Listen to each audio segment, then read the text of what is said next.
audience and bring in James Stevens, who works in financial services. James. Good evening, Congressman. Good evening.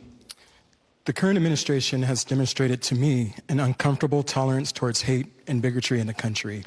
There have been situations where the president could have categorically denounced hateful acts but did nothing. As president, how would you stand up to hate, and what are your thoughts on how we can better overcome hate in this nation?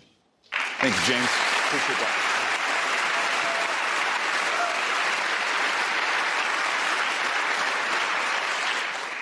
Thank you for the question. Not too long after President Trump was sworn in, we were picking up these Valentine's Day cards that a third grade class at LBJ Elementary had done for veterans at the VA. We did this every year that I was in Congress, connecting the youngest generation with the generations that had served before them. And this third grade girl, as she's given us the Valentine's Day cards, asks, "Why does the president not like me?" Now, she happened to be Mexican-American. She'd internalized his hatred and racism, the fact that he called Mexican immigrants rapists and criminals.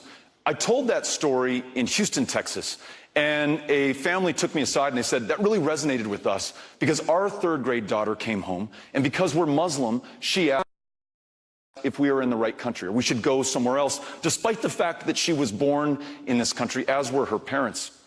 What does that do to that child's conception of herself, or what she's capable of in this country, or whether she's even in the right place to begin with?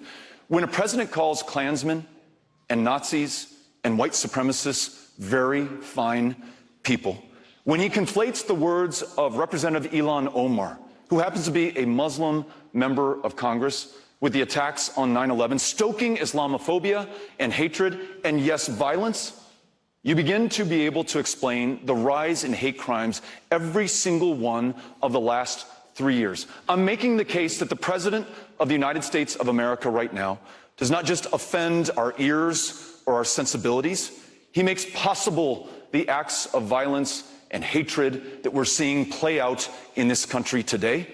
I want to make sure that we don't just tolerate and respect one another and our differences, but that we embrace them.